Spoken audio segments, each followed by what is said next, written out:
तो दोस्तों नमस्कार, मैं हूं अनिल और रेसलिंग सुपर धमाल में आपका स्वागत है। तो दोस्तों 2025 के मेंस रॉयल रंबल मुकाबले में कई बड़े WWE सुपरस्टार्स ने अपनी एंट्री अनाउंस कर दी है। आपको बता दें कि 5 सालों के बाद रोमन रेंज भी इस मुकाबले का हिस्सा बनते हुए दिखाई देने वाले हैं। उन्हें जीत का प्रबल दावेदार माना जा रहा है। रोमन रेंज अगर जीते तो उन्हें सोच समझकर कदम आगे बढ़ाने होंगे और गलतियां नहीं करनी होंगी। दोस्तों इस वीडियो में हम आपको वो 3 बड़ी गलतियों के बारे में बात करेंगे जो रोमन रेंज को 2025 रॉयल रंबल मुकाबला जीतने के बाद WWE में नहीं करनी चाहिए। दोस्तों बड़ी बात है इस वीडियो की कि हम बात कर रहे हैं रोमन रेंज की रॉयल रंबल जीत के बाद उन्हें क्या गलतियां नहीं करनी चाहिए। लेकिन सवाल यह है कि क्या रोमन जीतेंगे। दोस्तों इसके बारे में वीडियो मैंने पहले बना रखी है और भी वीडियोस में आगे बनाता रहूंगा। रोमन रेंज के जीत के चांसेस कम है, लेकिन फिर भी अगर वो जीतते हैं तो 3 बड़ी गलतियां उन्हें करनी नहीं चाहिए। पहली चीज ये है कि 2025 रॉयल रंबल मुकाबला जीतने के बाद फेवर के चलते रोमन रेंज का CM पंक को अपना चांस दे देना। आपको बता दें कि CM पंक ने पॉल हेमन से फेवर लिया था और तभी सर्वाइवर सीरीज में वॉर गेम्स मुकाबले के दौरान रोमन रेंज की मदद करने के लिए आए थे।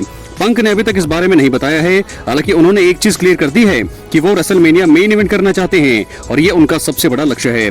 CM पंक रॉयल रंबल मुकाबले में है और उनकी भी जीत हो सकती है।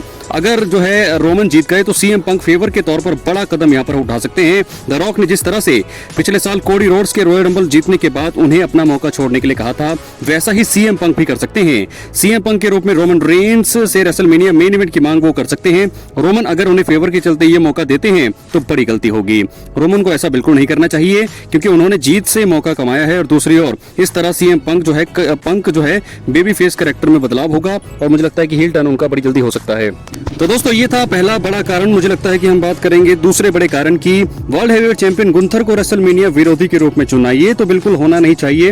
आपको बता दें गुंथर के पास इस समय वर्ल्ड हेवीवेट चैंपियनशिप है और वो काफी अच्छा काम कर रहे हैं। गुंथर का कभी रोमन रेंज से मैच हो ही नहीं पाया है। इसी वजह से अगर रोमन रॉयल रंबल मुकाबला जीतते हैं तो फिर उनके पास गुंथर के खिलाफ लड़ने का एक मौका होगा। हालांकि उन्हें रिंग जनरल को चुनना नहीं चाहिए और उसके कई बहुत सारे कारण है।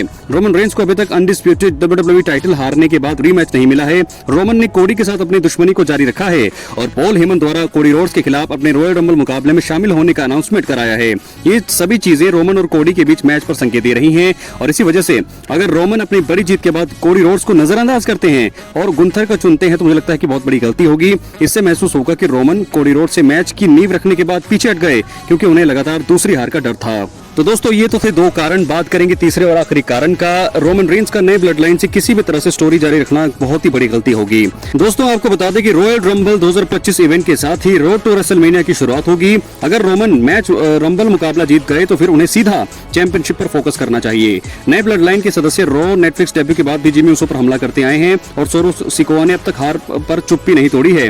ये सभी चीजें जो है संकेत दे रही है कि रोमन रेंज के साथ नए ब्लड लाइन की स्टोरी का अभी अंत हुआ नहीं है। इन सभी चीजों के बाद रोमन रेंज को रॉयल रंबल मुकाबला जीतने की सिचुएशन में उनके साथ किसी भी तरह से स्टोरी में नहीं रहना चाहिए। वैसे भी फैंस इनकी कहानी देखकर बोर हो गए हैं और रोमन रेंज को सीधा जो है undisputed WWE champion Cody Rhodes पर ही फोकस करना चाहिए। तो दोस्तों 3 बड़े कारण मैंने आपको बताए हैं कि कैसे यहाँ पर रोमन रेंज को जो है 3 गलतियां नहीं करनी चाहिए रॉयल रंबल जीतने के बाद। सीधा सा लक्ष्य है कि उनको अनडिस्प्यूटेड चैंपियनशिप के लिए जाना चाहिए कोडी रोड्स के साथ। तो ऐसे में जो है मोमेंटम मिलेगा यहाँ पर रोमन रेंज के लिए, जो उनका सेंस भी बना रही है कि सीधा उन्होंने, क्योंकि पॉल हेमन आकर के कह चुके हैं कि वो कोडी रोड्स के साथ लड़ेंगे और ऐसे में आपको बता दें कि अनडिस्प्यूटेड चैंपियनशिप के लिए जाना ही उनके लिए सबसे अच्छा कदम होगा। अपनी राय कमेंट बॉक्स में जरूर दें। चैनल पर नए हैं सब्सक्राइब करें। बहुत बहुत धन्यवाद।